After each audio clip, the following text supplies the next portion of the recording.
This podcast is a safe haven for emotions and feelings to be seen and shared. Here, we want to embrace all the feels, bringing us closer to ourselves and each other. This season, I'm having intimate, anonymous conversations with 100 men about their feelings. Why? Because society often tells men not to feel or express themselves, and this deeply affects our physical, mental, and spiritual well-being.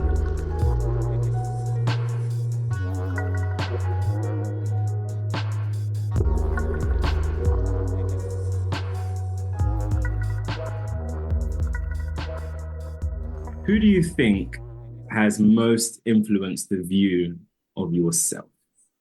Do I think has most influenced the view of myself? Wow. You know, being completely honest, I struggle with this because growing up, I felt like I didn't really have many positive role models. And, maybe that's unfair to say because there's my dad, there's my two older brothers, I have so many cousins, and stuff like that. So maybe it's a bit unfair to say. I definitely watched people and I saw people for, who they are, how they carried themselves. But, the older I got from being a toddler to adolescence to now being an adult, I've struggled because I've been on my own a lot. I've been in situations and I've lived in places where I was away from my family. I was away from the sort of support networks that I felt like most people grow up around and can find their role models in, their mentors and things like that in. So, it's a bit of a cop out, but I looked inward a lot. And so I'm very introspective in that sense, in terms of well, what do I want to do? How does this make me feel? What's right? What's wrong? That kind of thing. And then the other part of it is, I watched a lot of media, and maybe that's not the best response to give, but I've had a lot of those because responses in this thing. yeah, because I was on my own a lot, I kind of found a little bit of an escape in watching movies and things like that. I found role models in actors or in characters, I should say, not even the actors themselves, that kind of helped me think about what does it mean to be a man? What does it mean to be a black man? What does it mean to be an individual in America? What does it mean to be, all these questions that I had about myself and watching these things, I always throw out Denzel Washington. I feel like almost every black man wants to throw out Denzel Washington. But when you see his characters and the depth and the imperfections of these characters that he portrays on stage and in the film, and I would watch those movies and I'd be that's the guy. I want him. I want to be him, that kind of thing. So, and then, yeah, as I got older, as I got more intelligent, as I kind of became more worldly, I would have a teacher here that was a good role model for me that gave me a sense of seeking more for myself, being more than myself, So I have a speech and debate coach from my high school days that really made me feel like I was more than just some guy, I was meant to be more. So he really instilled a sense of power in me, and then when I got to college, there was another professor there who kind of was let yourself be free, explore your creativity, your wild imagination that nobody's ever gonna give you permission to do. Yes, I get that you come from a culture where it's be this, be that, but here you're allowed to open your mind and try things and fail and then ultimately succeed. So, I found people along the way in those journeys, and it's funny because a lot of them were associated with being in the creative arts and things like that. So I think that's what naturally helped me gravitate towards what I do now and who I am now and my outlook in life. So, yeah, a combination of a few people here or there that really believed in me, and then doing some real introspection and being alone with myself a lot. Okay. Okay. Thank you. So we're just going to hone in on, you touched on it a little bit, boyhood to manhood. And Hmm. the question is, How would you describe your journey and your rites of passage from boyhood to manhood? Yeah.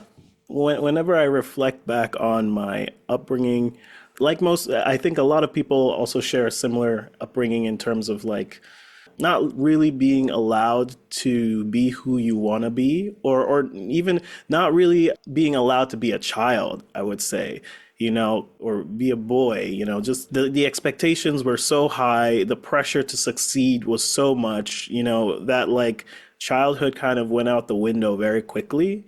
And so I think that's a huge part of my identity, that there's positives and negatives to it because on the one hand, I feel like I matured very quickly, and so like the childish things were the distraction to me. Like, it was all about like figure out what my next step is, figure out like how to succeed, figure out how to make people proud, figure out, all of these things. So it's always been like a problem solver mentality that kind of like, I would have preferred a little bit more curiosity and imagination and just play, in my upbringing. And so I identify as somebody who grew up very quickly and is an old soul and is often quite misunderstood. And, I also kind of, as my journey through life from boyhood to adulthood has transpired and I've sort of like been exposed to different places, different people, that's sort of when I sort of rediscovered my childhood again, through, meeting people who had that sense of joie de vivre, like there's so much you can do in life, just go explore, that kind of thing, education opened my mind, a bit more, as I mentioned earlier, just I think there's something also about therapy, going to therapy, having a therapist, talking through like your childhood issues that then allows you to open even more doors to self-identify, because for example, when I moved from Ghana to the US, that was a huge cultural shift and cultural shock. And nobody helped me through that, just in terms of like I knew I was black, for instance, but like the moment I came into the American school system, like black was a bad thing, and black was a thing that everyone's always talking about in like a negative way. And like kids were mean and joking about being black. And I also had a very heavy accent at the time. And so that was part of it. So, where before, like, I just thought of myself as Ghanaian, now I saw myself in a new context as a black man in America, which, I kind of wish I didn't have to assume that label or that responsibility because at my core, I'm still very Ghanaian, even though I've lived in the US for so many years now.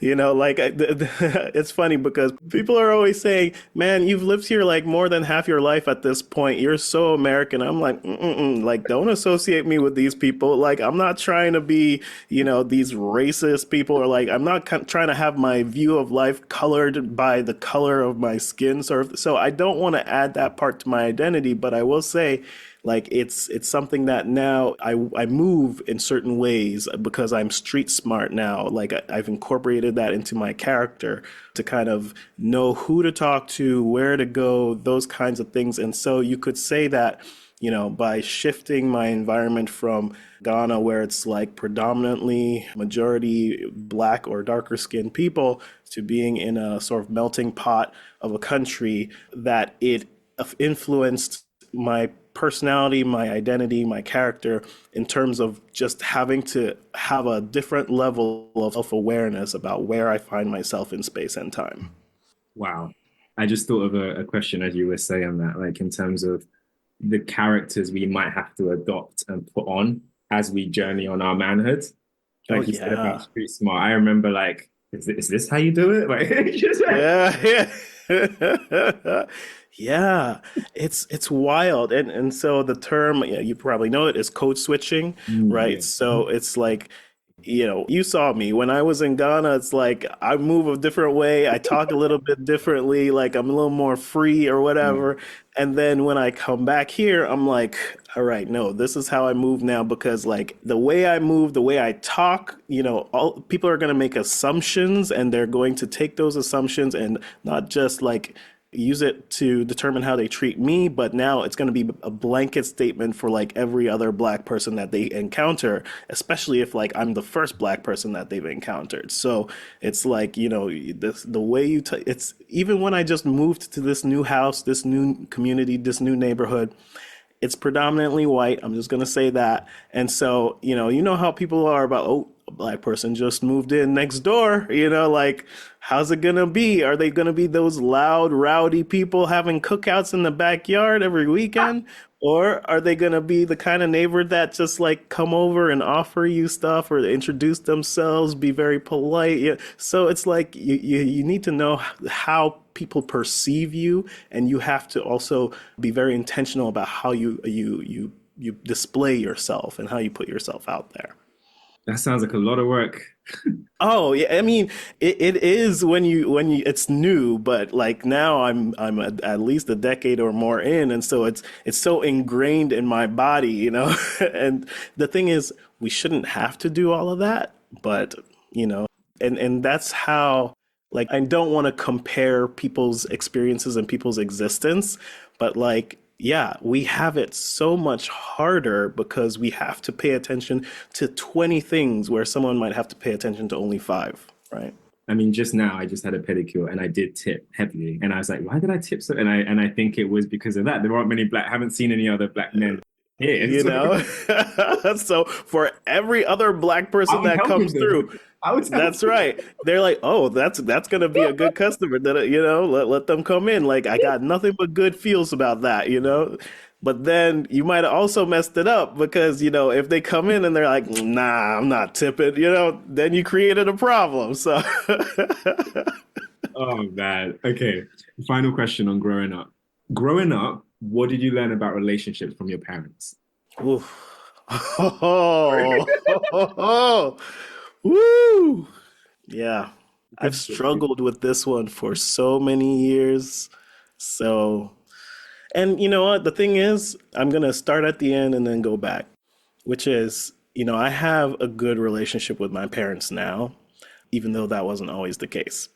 And a lot of it had to do with, like, again, going to therapy, talking through my childhood, and sort of coming to the realization that, your parents are just people too. And like they were just trying to figure stuff out too. And they were just trying to make ends meet too. Right. And so, at some point I went back to my parents and I had a sit down with them. I had a conversation with them, and I just like aired some of my grievances while also explaining and acknowledging that, like, I get it, that it was tough, like we were going through some stuff, and so you couldn't always be the best representation for me. So that being said, going back to my childhood, I didn't learn. I learned by watching, not necessarily my parents actively. And I think that's the thing now. Like parents are actively telling their children, like this is what it looks like to be in a good relationship. This is what that you're actively telling. But growing up, we kind of just watched our parents and how they moved. And in my household, dad super disciplinarian, and very in some ways standoffish. Not necessarily the father who's gonna like, hey, let's go play some football or something like that. No, just like goes to work, comes back home, like he's served his dinner, like all of this stuff he's taken care of, and then he goes off into his corner somewhere, right? And so, what I saw and what I learned from that was, like that's the man right there. Everybody moves around him like he's a king. Don't bother him unless he specifically engages you, and he's only going to ask you very stern and direct questions, and you need to be able to answer those questions like the way he expects you to. Mom a little bit more nurturing, but you know what? She's having to deal with that husband. And so she's got a lot on her mind and on her heart and, on her shoulders while trying to take care of three kids and also work a job, which was not necessarily typical at the time. And so, like, she's a little more nurturing, but at the same time, like she doesn't have time to be playing games with you and stuff like that. That's what your brothers are for, or that's what your cousins are for, or whatever, you know. So like, you know, that's the dynamic that I saw in the household. And yeah, you know, there were fun times, you know, and stuff like that, but like most of the time it was business, you know, like in the household. Like everybody knows what your responsibilities are to keep this thing moving smoothly, you know, and but there were a lot of shakeups. You know, at some point, my dad lost his job. He stopped being the breadwinner of the house. My mom became the breadwinner. That changes the dynamics, especially in an African household where the parents were not like having a real partnership like that. So, you know, created alcoholism, created sort of physical abuse in